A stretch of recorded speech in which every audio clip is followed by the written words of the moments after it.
Iran holds the world's second-largest natural gas reserves and fourth-largest oil reserves.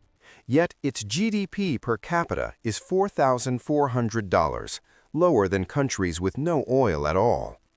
The resource is there, the wealth isn't. The difference isn't geology, it's access. And without access to the global financial system, even massive reserves become strategically irrelevant. Iran's energy wealth is undeniable. Over 150 billion barrels of proven oil reserves, enough natural gas to supply Europe for decades. But most of that potential stays locked underground, not because Iran can't extract it, because it can't monetize it. Here's the structural constraint. Sanctions cut Iran out of the dollar-based financial system. No SWIFT access for most banks, restricted foreign investment, no integration into global capital markets. Energy contracts require workarounds, barter deals, proxy accounts, and non-dollar currencies. Iran can't sell freely. It can't finance projects at scale. The oil is there. The system to profit from it isn't. What does exclusion mean in practice? Iranian banks can't process standard international transactions. Foreign companies face secondary sanctions if they invest. Oil buyers must navigate U.S. penalties.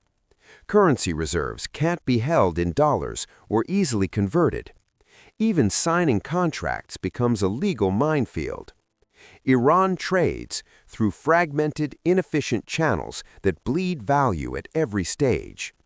This forces dependency on a narrow group of partners willing to operate outside Western financial architecture, primarily China, but through structures that favor the buyer, not the seller.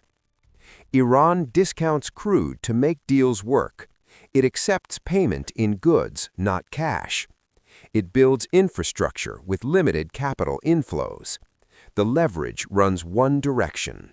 The sanctions architecture itself is a geopolitical tool. The U.S. doesn't need to control Iran's oil fields.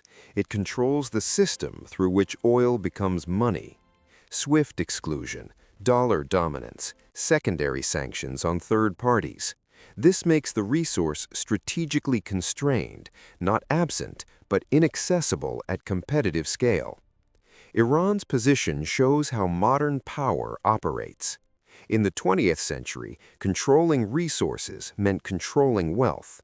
In the 21st, controlling the system that monetizes resources means controlling leverage.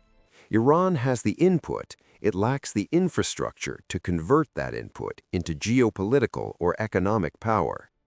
Oil made Norway rich because Norway had full access to global finance. Iran has more oil than Norway ever did, but it's functionally locked out of the architecture that turns resources into compounding capital. The lesson isn't about Iran's politics, it's structural.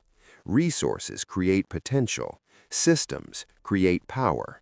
And in a world built on financial networks, exclusion is the weapon. Iran has oil, it doesn't have the system. That's the constraint.